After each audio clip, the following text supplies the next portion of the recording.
I've seen a lot of change, been through a lot of pain. Some things are not the same as they were a year ago. Bonjour à tous, c'est Kiki, j'espère que vous allez bien.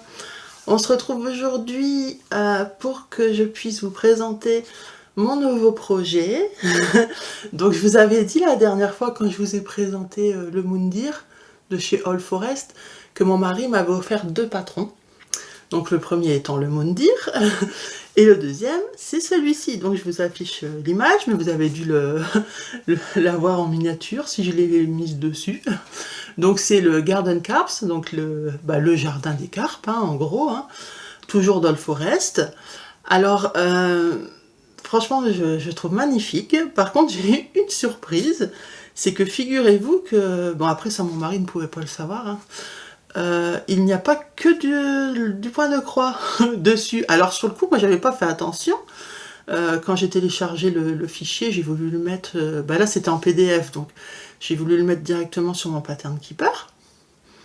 Et puis, je voyais qu'il y avait des endroits... voilà, il y avait rien en fait. Je me disais, mais c'est bizarre, c'est le fichier qui marche pas. Mais en fait, non. C'est que Pattern Keeper, lui, n'affiche que les croix, pas les autres points. Donc c'était pas le fichier qui n'allait pas, c'était juste que, de toute façon, de base, ils le disent hein, sur leur site hein, que c'est pour Saga.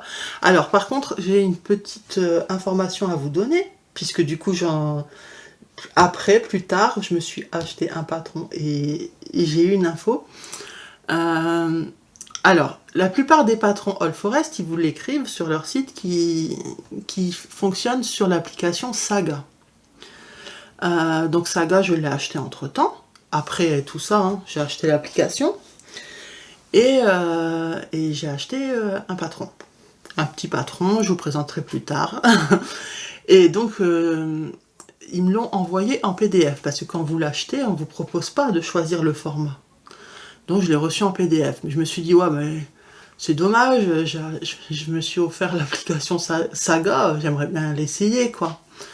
Mais comment faire pour avoir le fichier en version Saga, puisqu'on nous envoie par défaut le PDF? Eh bien, je les ai contactés, et je leur ai demandé, et en fait, ils me l'ont envoyé tout simplement. Donc si jamais vous faites une commande chez All Forest, que vous recevez en PDF, mais que vous avez l'application Saga, demandez-leur simplement. Le mail de commande que vous allez recevoir, vous répondez directement dessus et vous demandez qu'on vous envoie la version fichier pour Saga. Et tout simplement, ils vont vous répondre par mail. Alors peut-être pas instantanément, hein, mais voilà, c'est très rapide. Moi, au bout de quelques heures, je l'ai eu. Donc ça dépend à quelle heure vous envoyez votre message. C'est pas à payer en plus ou quoi que ce soit. Et ce qui est intéressant, c'est que sur Saga, il affiche vraiment, ça affiche toutes sortes de points. Donc c'est quand même important. Voilà, je vais me débrouiller. J'aurais pu leur redemander, mais bon, en version Saga, peut-être je le ferai par la suite. Mais en tout cas, voilà, sachez pour tous les patrons que c'est comme ça qu'il faut faire si vous voulez la version Saga. Alors, concernant le Garden Carps, donc c'est un modèle qui fait en termes de points 91 par 266 points. Donc il est vachement long, mais pas très large. Après, ça dépend quel CT vous le brodez. Moi, je vais le broder sur une étamine en 12,6 fils. Donc c'est 6 points au centimètre. C'est à peu près l'équivalent du 16 CT, à peu près. Hein. Ce que je vous propose, donc je vais vous parler un peu plus déjà des points spéciaux et ensuite on va faire ce que je sais que vous aimez bien en fait quand je vous montre toute ma préparation, mes calculs, etc. Et si la vidéo n'est pas trop longue et que j'ai le temps, on la commencera peut-être même ensemble. Donc je vais voir ça. Si je peux, je le fais en tout cas. Donc je vous disais que déjà, sachez qu'il n'y a que 7 couleurs déjà. Et un écheveau de chaque. Donc ça c'est cool. Moi il me manque une couleur. Je l'ai commandé, je ne l'ai pas reçu, mais ça ne m'empêchera pas de commencer le projet. Il me manque un rose assez clair. Voilà. Mais sinon c'est juste 5 couleurs. Je vais enlever ça, ça sera plus simple. Hop. Donc on a le 37,99, le 37,87, le 469, on le retrouve souvent dans les projets All Forest, je trouve, le 469.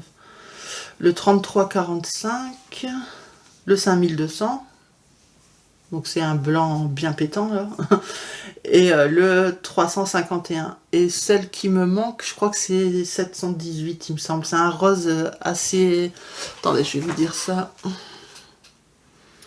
Je vais vous dire ça tout de suite.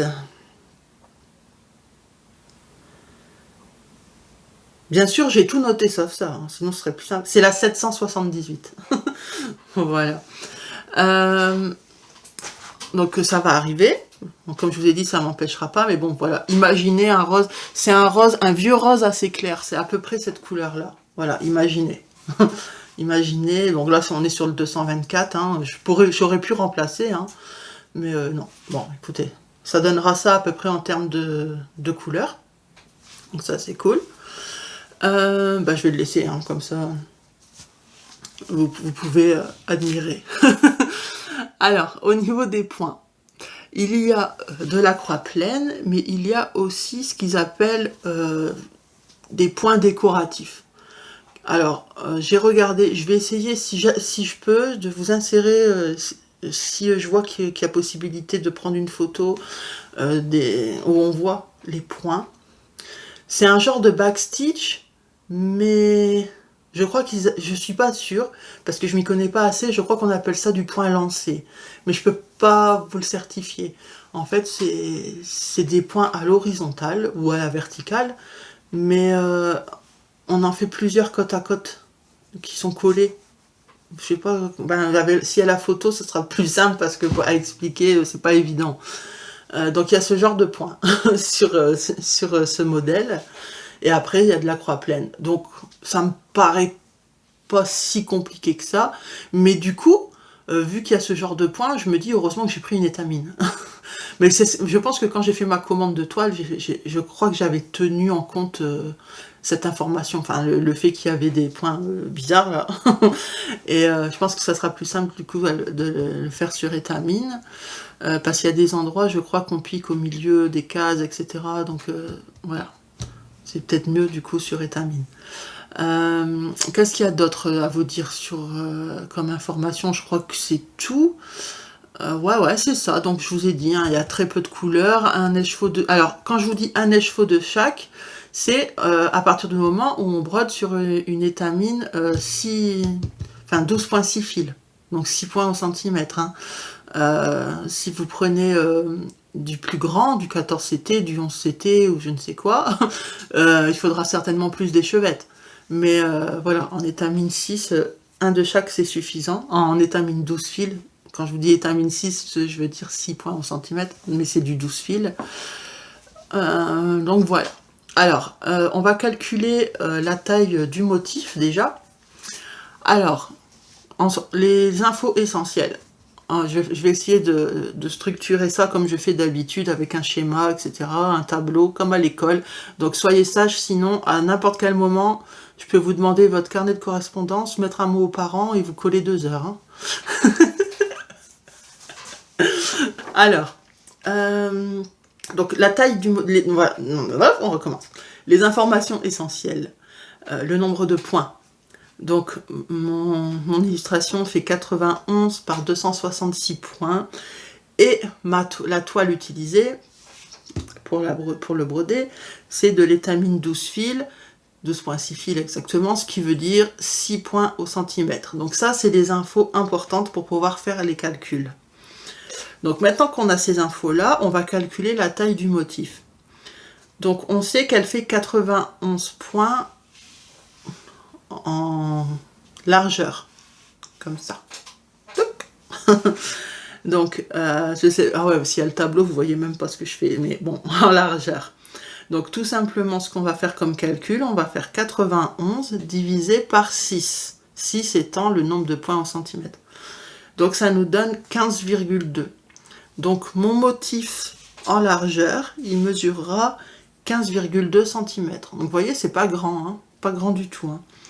Maintenant, on va calculer sur la hauteur ou la longueur, comme vous préférez. Alors, on sait que c'est 266 points, donc on va les diviser par 6. Ça nous donne 44,5. Donc là, voilà, la taille de mon motif sera de 15,2 par 44,5 en centimètres. Voilà, donc maintenant qu'on a la taille du motif, moi j'ai déjà ma toile, mais pour les personnes qui doivent en acheter une ou qui veulent vérifier dans leur stock, on va calculer la taille du coupon minimum qu'il faut en ajoutant les marges en fait, pour savoir voilà, la taille du coupon minimum, taille incluse, dont on a besoin. Donc pour ça, on va rajouter, comme je vous disais, les marges. Moi, j'aime qu'il y ait au moins 5 cm de marge partout, en haut, en bas et sur les côtés, droite et gauche. Donc si je mets 5 cm en haut et 5 cm en bas, en tout, ça va me faire 10 cm à rajouter. Eh bien, on sait que le motif fait 15,2 cm, on rajoute plus 10. Voilà, donc on a besoin que notre coupon mesure en largeur minimum 25,2 cm. On peut arrondir à 26. Hein. Ensuite, on va faire la même chose pour la hauteur ou longueur. Hein. Donc on sait que le motif fait 44,5. On rajoute 10 pour mettre 5 à droite et 5 à gauche, tout simplement. Donc ça fait bien 10. Donc ça donne 54,5, qu'on peut arrondir à 55 si on veut. Donc on a besoin d'un coupon minimum de 26 par 55, marge incluse. Donc c'est vraiment le coupon minimum. En sachant que comme ça, on aura au moins minimum 5 cm de marge. Donc ça c'est chouette. Maintenant, moi, forcément, ma toile est grande. Elle fait 50 par 70. Alors, c'est dommage parce que j'aurais aimé qu'elle fasse 55 par 70. Mais elle fait 50 par 70, ma toile. Donc, pour calculer mon point de départ, déjà, il faudrait que je la coupe... je pense que je vais la couper en 26 par 55. Hein. Donc, je vais couper ma toile. Et donc, je vais quand même calculer avec vous le point de départ. On va faire ça. Je calcule avec vous le point de départ en me basant sur une toile qui fera donc ce qu'on a calculé, un coupon de 26 par 55. Une fois qu'on l'aura calculé, moi de mon côté, je viendrai la découper et on viendra tracer ensemble le point de départ. Et ensuite, s'il y a encore de la batterie sur mon téléphone et que j'ai encore du temps libre là, par la suite, on posera les premiers points ensemble. Voilà. Donc, écoutez, on calcule le point de départ. Donc, on a dit que la taille du coupon minimum, donc ça sera la taille de mon coupon. Donc, on ne tient plus compte de ce qui est marqué là. J'aurais découpé ma toile, ok? Donc, j'aurai un coupon de 26 par 55 comme on a calculé juste avant. Donc, on sait que la largeur de mon coupon fait 26, mais que mon motif fait 15,2. Donc, on va venir soustraire le motif à la taille de mon coupon en fait. Donc on va faire 26 moins 15,2, ça fait 10,8. Mais ces 10,8, je dois les répartir, une partie à gauche, une partie à droite. Ok? Donc je le divise par 2. Donc 10,8 divisé par 2, ça donne 5,4 cm. Donc j'aurai 5,4 cm de marge à gauche et 5,4 cm de marge à droite. Et j'aurai au milieu de tout ça mon illustration. Voilà. Maintenant, on va calculer les marges en hauteur ou longueur. Hein. Donc, on sait que mon coupon fait 55 et mon motif, je sais plus, il fait 44,5. Voilà. Eh bien, on va faire 55 moins 44,5, ça fait 10,5. Alors les 10,5 c'est pareil, je dois répartir une partie en haut, une partie en bas. Donc je divise par 2. Ça donne 5,25. Donc mes marges en hauteur seront de 5,25. Et donc moi de mon côté, je vais découper ma toile vite fait et on viendra tracer ensemble le point de départ. Donc comment on fait? On mesurera 5,4 en largeur et 5,25 en hauteur, et à l'intersection de ces deux points, on fera un petit repère et ce sera notre point de départ, tout simplement. Donc écoutez, moi je découpe et j'arrive tout de suite. Alors, on se retrouve un petit moment après. Donc, comme vous pouvez le voir, j'ai mis le scotch autour. Donc, j'en ai pas mis là, hein, parce qu'il y a c'était le liseré, quoi, la fin du rouleau. J'ai zoomé, donc je suis obligée de vous bouger la toile. J'en ai mis forcément, hein, sur l'autre extrémité et j'en ai mis en bas. Donc, je vais reprendre les repères. Donc, j'ai coupé 26 par 55. Du coup, j'avais calculé, oui, donc 5,4 et 5,25. Donc, j'aurais dû prendre une règle serrée, hein. Je vais utiliser mon mètre. Donc, la marge à laisser, je vais faire comme ça, normalement là vous verrez. La marge à laisser en largeur.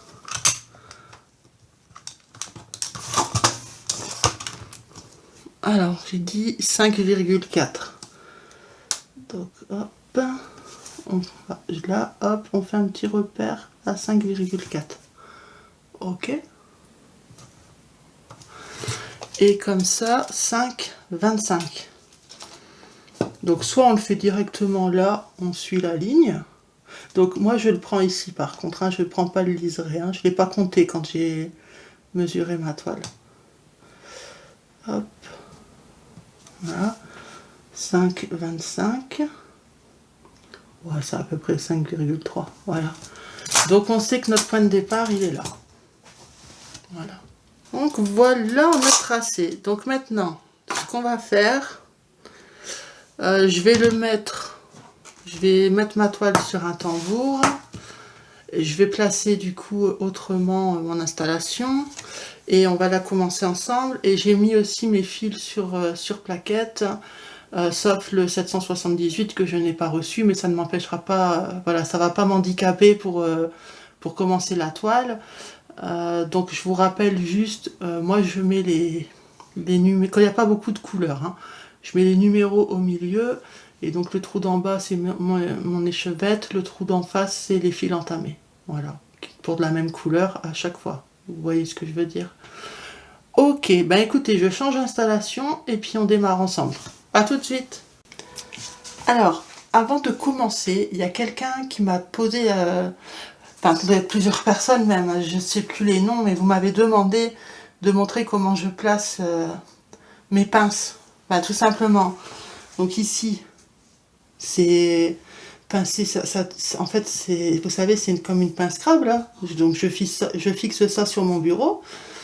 Ici, je mets de la feutrine pour protéger le meuble. Hein. Donc je mets de double épaisseur. Je prends 2 feuilles que je plie en 2. Et après, ben, tout simplement, voilà comment je place mon tambour. Donc quand vous avez ici la boule en métal, il faut que je sais pas si vous voyez l'encoche ici. Il faut qu'elle soit vers vous. Et ensuite, du coup, vous pouvez mettre la pince à plat. Là, elle est complètement à plat. Et après, vous avez la pince pour attraper Kusnaif ou tambour, tout simplement. Et je fais la même chose de l'autre côté. Donc, je vois pas, en fait, je vois pas ce que je pourrais vous expliquer de plus. Après, il y en a qui mettent vers le haut, tout ça. Moi, j'aime pas. Moi, c'est à plat. Donc, du coup, ici, en dessous du tambour, quoi, en dessous, c'est le vide. Vous voyez ce que je veux dire? Donc, voilà. Bah écoutez, maintenant, je place bien la caméra pour filmer. Ok, alors, voilà, je pense que vous devez bien voir. Donc ici, on a notre point de départ. Alors, je regarde juste... Ok, donc le premier carré, je vous montre juste, parce que généralement, je ne peux pas vous montrer le diagramme. Donc juste, je vais vous montrer quelque chose. Au niveau du premier carré, vous voyez, ça commence pas à 0. C'est décalé de 2 points. Donc le premier carré de 10 le premier point ne démarre pas dans le coin en haut à gauche. Donc il faudra laisser deux cases pour commencer le point. Voilà. Alors ce symbole c'est le 469. Donc le 469, c'est ce vert ici. Voilà. Donc en fait je suis en train de chercher. Ah, ce sont là, mes ciseaux. Ok. Je les ai. Hop. Sinon j'aurais été les chercher avant de commencer. Quoique j'aurais peut-être pas besoin de mes ciseaux. Hop, 469. Ok, j'ai pris un brin. Donc, moi je vais broder en un brin que je plie en deux. Hein. Hop, j'ai pas d'enfil. Oh, j'ai pas d'enfil. Pas...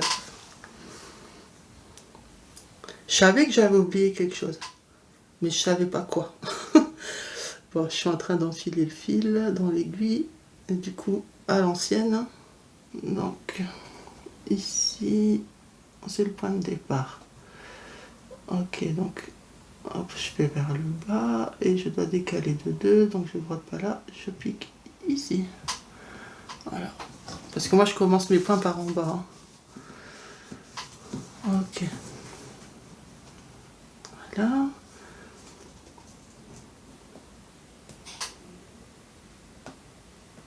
Hop. Ah, j'ai oublié de mettre la lampe. Est-ce que... Ouais, là vous devez mieux voir, je pense. Ah oui, c'est forcément mieux. Hein. Hop, allez. C'est parti.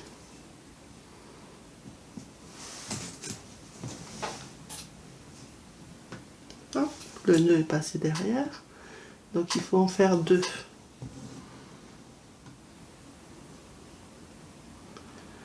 Quoique, non, je vais travailler en vertical. Je vais travailler en vertical. Donc il faut en faire 2 l'un en dessous de l'autre.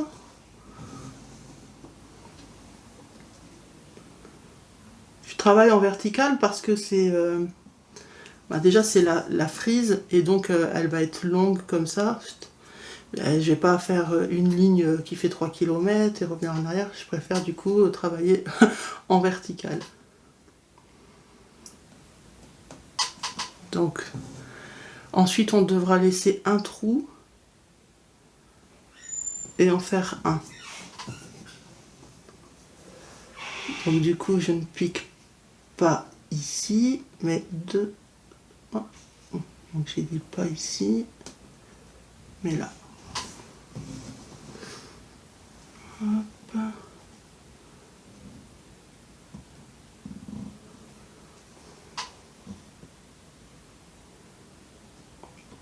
Alors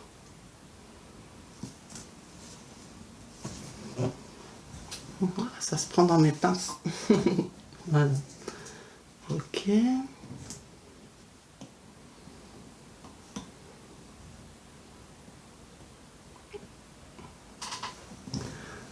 Ensuite. Donc ensuite, la colonne d'à côté, il faut en faire 3. Et le premier vient se mettre juste à côté de là où il y a le trou en fait. Ouais, si c'est ça.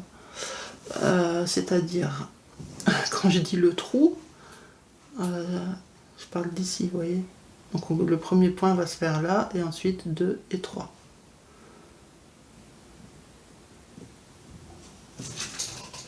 Voilà.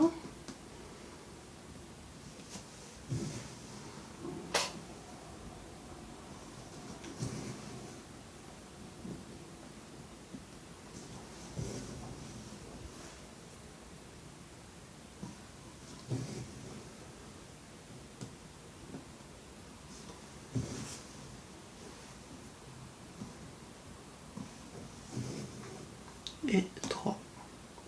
Et du coup, je suis contente, ça y est. La toile est commencée. Trop chouette. Normalement, le fil manquant, je devrais le recevoir cette semaine. J'ai vu qu'il était remis au transporteur. Donc... Hop. Voilà.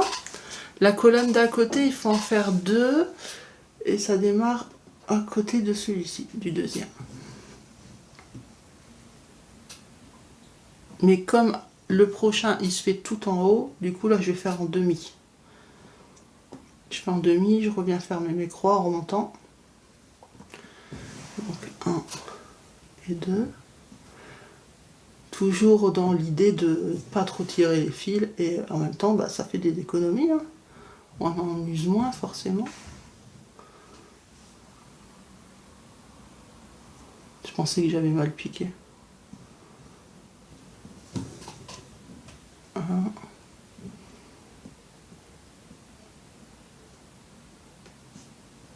Et deux. Et donc je vous disais, la colonne d'à côté, il n'y en a qu'un seul à faire et c'est tout en haut.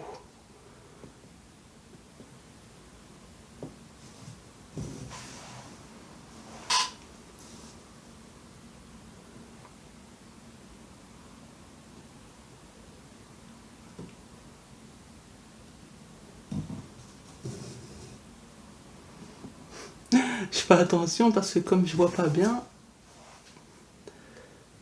et j'ai pas envie de remettre 3 ans à enfiler mon fil. Voilà. Alors ensuite on refait 2 comme celle, comme la colonne juste avant. Voilà, on peut y aller en... Attendez, je regarde. Ouais, on peut y aller en... J'ai bougé ma toile. En croix pleine directement, puisque à côté, ce sera une colonne complète. Hop, 1. Et 2. Bah non, j'ai pas encore fait le deuxième. Mais dans ma tête, c'était les papates des croix. Hop. Ouais, on est plusieurs dans ma tête. Hein.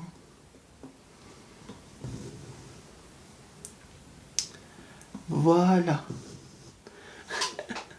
Donc...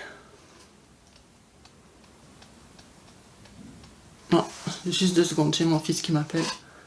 Excusez-moi, j'ai eu donc un appel de mon fils et c'était en plus sur le téléphone là où il y a le patron qui est affiché.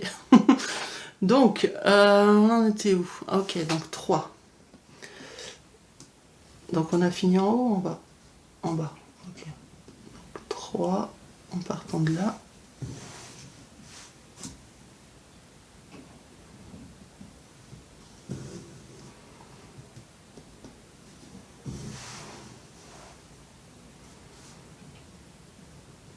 J'espère que ma vidéo ne va pas couper parce que j'avais plus beaucoup de batterie.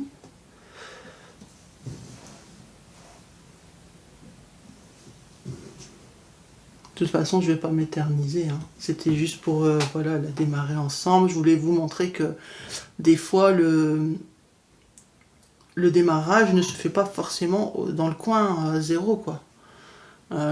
Qui avait des... Sur certains patrons, ça démarrait plus loin et j'ai mal piqué. Ouais, j'ai mal piqué. Et ici, c'était le cas. Quoique, je sais pas si j'ai mal piqué, mais je pense que oui. Je vois pas bien. Ouais, j'avais mal piqué. Ouais, des fois c'est décalé, donc il faut faire attention à ça. Après, normalement, quand vous quadrillez votre toile, c'est plus facile, mais moi, les termines, non, j'aime pas. J'aime pas le quadriller.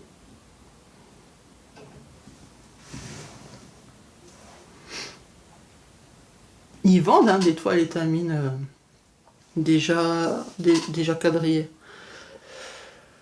Mais bon, il n'y a pas de choix de couleur. Donc ensuite, écoutez, je pense qu'on va faire les 3 derniers points et on va s'arrêter là. De toute façon, c'était juste, voilà, présenter le projet, le calcul des toiles, le point de départ, et on la démarre vite fait ensemble. Je ferai bien sûr une autre vidéo où on la brodera plus longuement. Hein. Mais là, j'ai vraiment peur que ça coupe. Et puis, ce sera plus intéressant puisque je ferai une vidéo où il y aura déjà une belle avancée. Donc, ce sera plus intéressant pour vous. Là, je pense que le principal a été montré dans la vidéo. Donc là, c'est 2. Hop.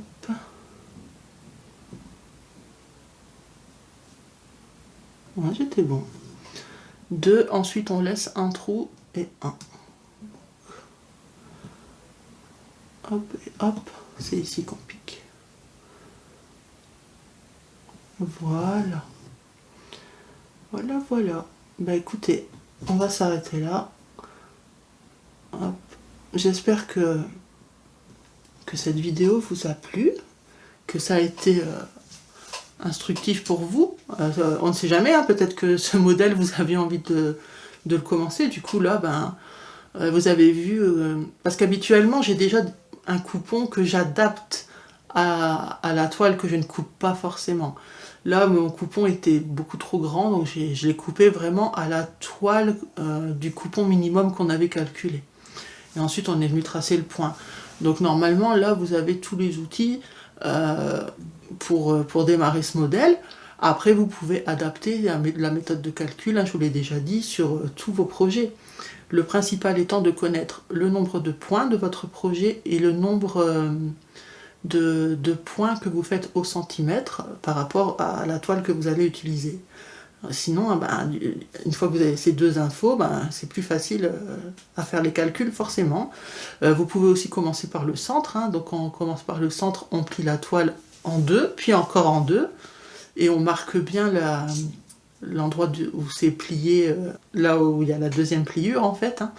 Et là du coup vous avez le centre, et généralement sur les patrons ils vous indiquent le centre. Donc vous pouvez aussi faire comme ça. Moi j'aime pas, je préfère commencer sur les côtés, sauf quand c'est des toiles vraiment partielles, où il n'y a rien en haut, tout ça. Oui, là je commence au milieu. J'ai oublié de vous dire que ce projet, je vais le broder en trio, donc avec Gwen de la chaîne Minimeux Petite Croix en Pagaille, et Letty de la chaîne Les Loisirs de Letty. Alors, je ne sais pas, je sais qu'elles vont le commencer ce mois-ci, hein, c'est ce qu'on avait convenu, mais après, est-ce qu'elles vont faire des vidéos dédiées dessus, ou juste montrer leur avancée en Flowstube, ça je ne sais pas, il n'y a pas de date vraiment fixe de prévu, sauf qu'on le démarrait ce mois-ci, quoi. Mais voilà, sachez que je le brode avec mes copines, donc n'hésitez pas à aller voir aussi leur chaîne, à vous abonner, hein, parce qu'elles ont d'autres toiles aussi. Vous pourriez tomber sur des projets qui vous intéressent. Et c'est tout. Voilà, j'avais oublié de vous le dire. Donc allez, on continue. Donc écoutez, voilà, j'espère que ça vous a plu en tout cas. Moi je vais vous faire de gros bisous, puis on se retrouve très vite, très vite, pour une prochaine vidéo, mais je veux dire sur celle-là, ça va être un peu plus tard, il va falloir que je l'avance un petit peu, et peut-être le mois prochain, je referai une vidéo où on la brodera ensemble. Donc on fera une petite session broderie blabla sur ce projet. Voilà. Allez, je vous fais de gros bisous. Prenez soin de vous. Merci d'avoir regardé la vidéo.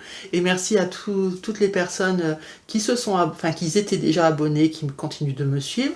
Et les nouvelles personnes qui arrivent. Ça me fait vraiment plaisir. J'espère bientôt atteindre les 1000 abonnés. Quand ce sera le cas, évidemment, je ferai un concours. Et là, j'ai encore un peu de chemin, je suis à 700, je ne sais plus, 742 je crois, quelque chose comme ça. Il y a encore du chemin à faire, hein, mais on y arrive tout doucement, et puis écoutez, ça fait vraiment plaisir, donc merci à tous pour votre soutien, et voilà, je vous fais des bisous encore en plus, et je vous dis à la prochaine, bye bye. I strive just to say I'm alright, and for the first time in a long time I'm alright.